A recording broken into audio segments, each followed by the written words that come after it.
Bem, saudações petistas aos companheiros e companheiras candidatos e candidatas a prefeitos, vereadores, nos vários municípios do nosso Brasil, né? O meu nome é Pedro Pontual, eu sou educador de formação, milito no PT desde a sua fundação e sempre tive no tema da participação popular e cidadã e no tema da formação política, os dois espaços em que eu mais militei no Partido dos Trabalhadores, seja na Secretaria Nacional de Movimentos Populares, na Secretaria Nacional de Formação Política, no Instituto Cajamar, né? E tive 3 experiências em gestões municipais de governos petistas, na Prefeitura de São Paulo, na gestão da prefeita Luiza Erundina, na Prefeitura de Santo André, na gestão do nosso saudoso Celso Daniel, na Prefeitura de Embu das Artes, de modo mais recente. No presente momento, eu ocupo a Diretoria de Participação Social da Secretaria Nacional, da Secretaria-Geral da Presidência da República, né? A Secretaria-Geral é encarregada justamente de estabelecer a relação, né, entre governo, no caso governo federal e sociedade civil, e a área de participação social é justamente encarregada de acompanhar os vários instrumentos, canais, formas de participação popular e cidadã nas políticas públicas. Bem, eu penso que para a gente poder dar, né, um pouco da contribuição, né, que as experiências acumuladas do PT, né, podem dar aos nossos candidatos e candidatas, é importante lembrar que a participação popular ela é um tema que eu diria constituinte e muito caro, né, ao PT desde a sua fundação no início dos anos 80, né? Em primeiro lugar, porque desde aquele momento, né, era bastante claro que eram, sobretudo, né, os setores populares, em especial aqueles que se expressam até nos movimentos sociais, os mais diretamente interessados na democratização das políticas públicas, né, e na constituição de políticas públicas que fossem de verdade redistributivas da renda e da riqueza. E é por essa razão que, se a gente for fazer um pouco do histórico da participação popular, a gente precisa sempre destacar o papel, né, que os movimentos sociais exerceram, digamos, na liderança de um movimento da sociedade brasileira, que é claro que teve outros atores envolvidos, associações profissionais, movimento estudantil, enfim, tantos outros atores que lutaram, né, para que a participação popular se tornasse efetivamente um direito, né? E, sem dúvida, o primeiro momento marcante desta possibilidade foi a nossa última Constituição de 1988, né, que inscreveu já no seu artigo 1º, né, o direito do povo, né, de participar das principais decisões de um governo, seja pela eleição dos seus representantes ou diretamente através da participação popular. Então é preciso destacar isso, que essa conquista na Constituição faz parte de um movimento, no caso do Brasil, que veio de baixo para cima, da sociedade civil para o Estado, né? Num segundo momento, particularmente coincidindo com o momento em que o PT passa a ocupar postos de governo, a questão da participação popular foi se tornando, eu diria que mais complexa, né? Porque ficou muito claro já desde as primeiras administrações petistas que um governo que tem compromisso com a democratização das políticas públicas tem que dialogar com o conjunto dos atores, né, que compõem um município, e buscar espaços, né, efetivos de discussão democrática e diria de concertação democrática dos conflitos que são inerentes ao processo de democratização das políticas públicas. Se nós pegarmos o exemplo, por exemplo, da constituição dos planos diretores das cidades, né, a afirmação, né, ou a inscrição em plano diretor da ideia da função social da propriedade ou da criação de zonas especiais de interesses sociais, certamente implica em conflito com diversos outros setores da cidade, né? Setores do mercado imobiliário, proprietários, né, de imóveis mais amplos, e com uma série de setores. Ora, para que a conquista, né, do plano diretor, desta ideia da função social da propriedade, de zonas especiais de interesses sociais, se efetive, né, é importante que se crie, né, um espaço de participação onde o conjunto dos atores da cidade, mesmo, né, tendo interesses que são conflituosos, possam ter um espaço,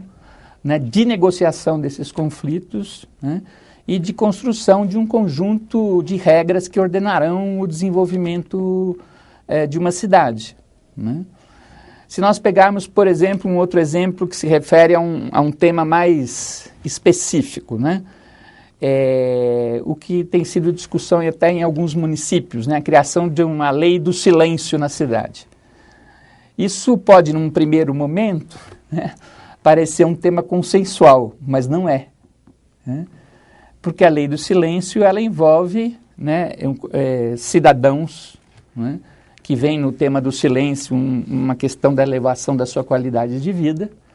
mas isso muitas vezes conflitua com setores, por exemplo, do comércio, que fazem do barulho seu instrumento de propaganda, ou com determinados setores de igrejas, né, que tem na fala em alto tom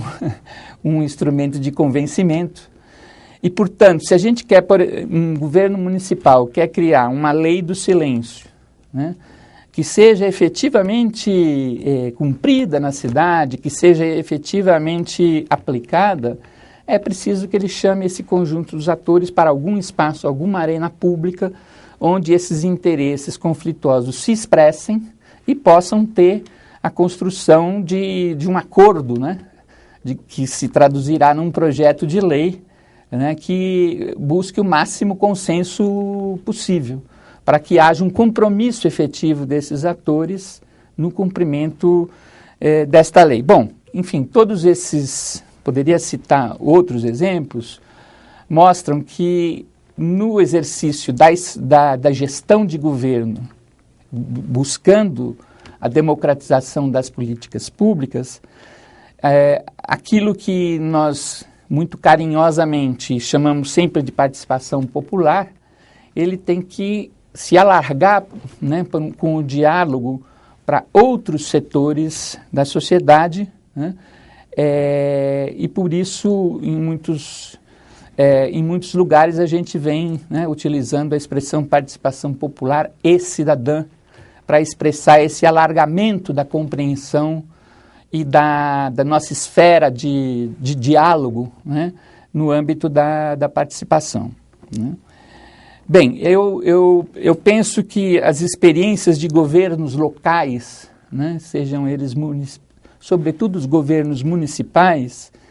foram fundamentais na criação e na geração de políticas públicas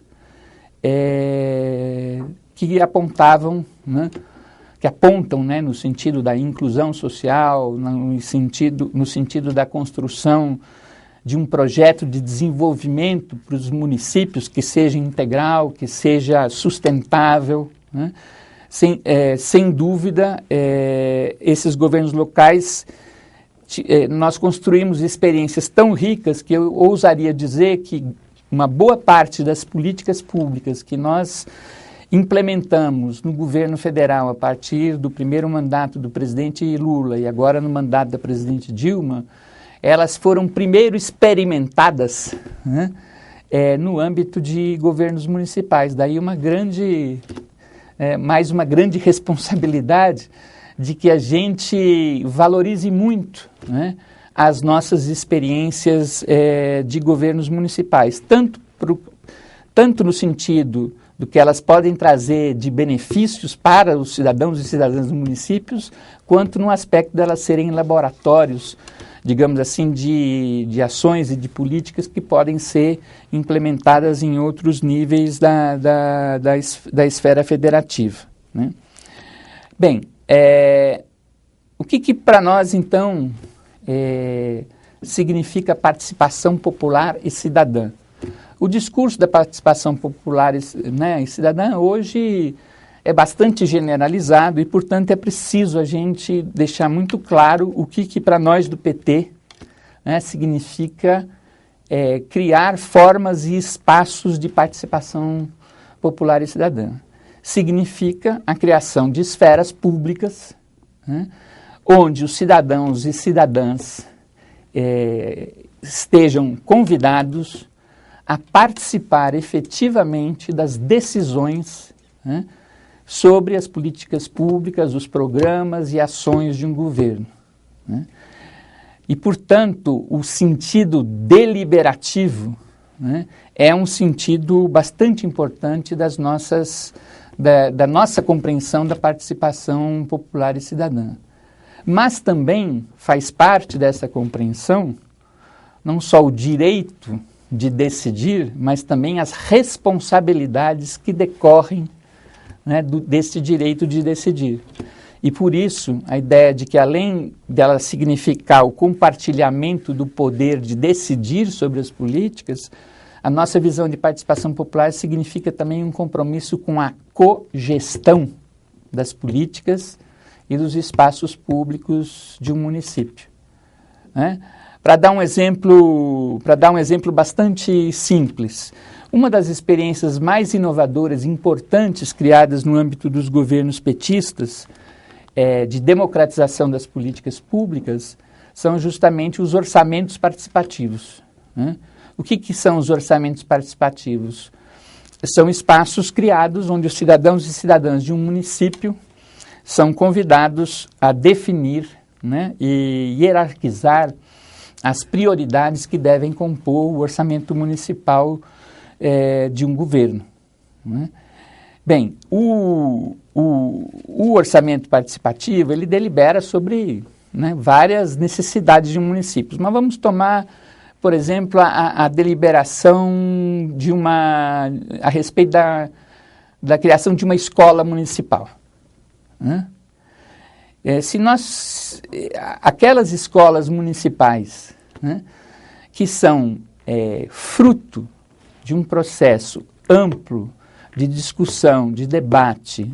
no âmbito, por exemplo, do orçamento participativo, elas passam a ser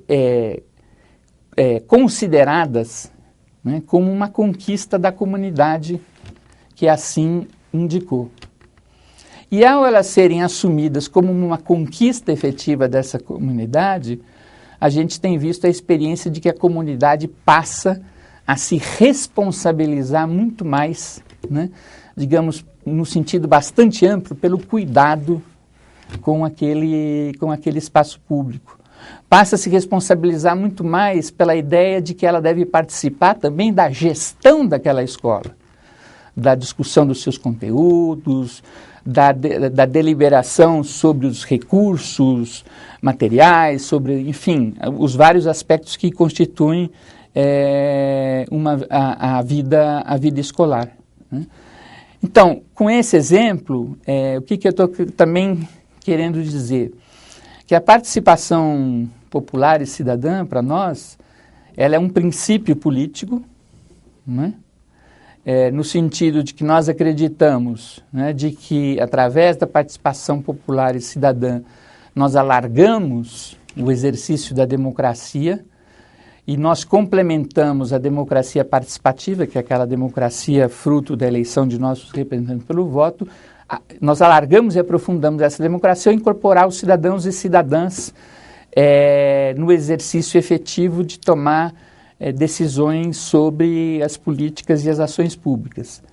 Mas além dela ser um princípio, né, as nossas experiências de governos municipais mostraram que as políticas públicas, né, que são efetivamente fruto de um processo de participação popular e cidadã, né, elas se tornam mais efetivas. Né? Elas se tornam mais efetivas porque a sua qualidade melhora na medida em que elas são fruto de um diálogo com os diretamente interessados nessas políticas. E ela se torna mais efetiva também porque os cidadãos e cidadãs se responsabilizam muito mais pela sua cogestão. Né? Então, para nós, né, participação popular e cidadã, né, é um princípio político da nossa compreensão de construção da democracia e, ao mesmo tempo, é uma experiência concreta e prática da possibilidade de gerar melhor qualidade de vida para as pessoas e melhor possibilidade de que essas pessoas assumam, né, se como corresponsáveis pelo processo de gestão pública. Bem, ao longo dos anos, né, desde a Constituição, né, de 88 e no âmbito, né, de governos petistas, foram criados vários instrumentos de participação popular e cidadã. Talvez aquele que é mais, digamos assim, difundido, né, e que está lá inscrito na própria Constituição e nos sistemas de políticas públicas que dela derivaram, o mais reconhecido, digamos assim, são os conselhos municipais ou os conselhos de gestão, né, que hoje, sobretudo em determinadas áreas como da saúde e da assistência social, que tem maior tradição já de participação, estão presentes na praticamente totalidade dos municípios brasileiros. Mas nós temos outros instrumentos, né? Nós temos o instrumento muito importante das conferências, né, de políticas públicas, que são aqueles espaços mais amplos de participação, mais amplos que os conselhos, porque os conselhos são necessariamente instrumentos de representação, as conferências são a possibilidade de participação de um espectro maior da cidadania na sugestão de políticas públicas, na deliberação de políticas, no acompanhamento, monitoramento e avaliação da implementação das políticas públicas, diálogo de consulta bastante utilizado por governos municipais e também muitas vezes por legislativos municipais. Nós temos mais recentemente a criação e disseminação das ouvidorias, que são um mecanismo pelo qual os cidadãos avaliam a produção e prestação do serviço público, né? Nós temos os orçamentos participativos, ao qual eu já me referi. Então, estes são aquilo que a gente pode chamar dos canais e dos espaços institucionais criados de participação popular e cidadã. Qual eu penso que é um dos... Nós temos dois desafios grandes diante desse quadro. O primeiro deles é aquilo que a gente vem chamando de tornar a participação popular e cidadã efetivamente um método de governo. O que quer dizer isso? Significa, de um lado, valorizar, qualificar, né, e fortalecer estes instrumentos e canais de participação já existentes, mas também ampliar, né, essa cultura e esse método da participação popular e cidadã para todas as ações do governo, né? Ou seja, um programa municipal de alimentação escolar ao ser lançado, é importante para ele saia com melhor qualidade, que ele seja discutindo com os diretamente interessados. O lançamento de um programa de modernização administrativa de um município,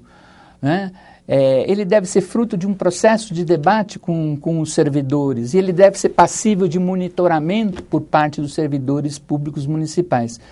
Ou seja, a ideia de transformar a participação social e participação popular em método de governo significa tornar isso efetivamente parte da cultura dos nossos governos em todas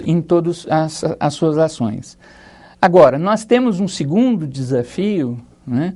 que é o desafio de como articular, né, estes vários instrumentos de participação social de tal modo que eles, por um processo de articulação, né, possam desenvolver, né, uma fruição de energia entre eles e de sinergia que aumente a potência, né, deste processo de participação social com todos esses municípios. É para atingir esse segundo desafio, dar uma resposta a esse segundo desafio, que nós estamos trabalhando no âmbito do governo federal com a ideia da criação de um sistema de participação social, que também, né, vem sendo discutido já em alguns municípios, já está sendo discutido no estado do Rio Grande do Sul. Ele parte justamente desta compreensão de que nós temos vários canais de participação já criados, que é importante articular esses canais, né? Que é importante qualificar cada um deles, que é importante ter a compreensão da função que cada um deles exerce no âmbito da democratização das políticas públicas e, sobretudo, o sistema de participação poder acompanhar toda a dinâmica de planejamento, né, e tornar o planejamento da ação governamental um planejamento efetivamente participativo, né? Eu, por fim, apenas gostaria de dizer que nós estamos vivendo, né, nesse final da primeira década, final não, já início da segunda década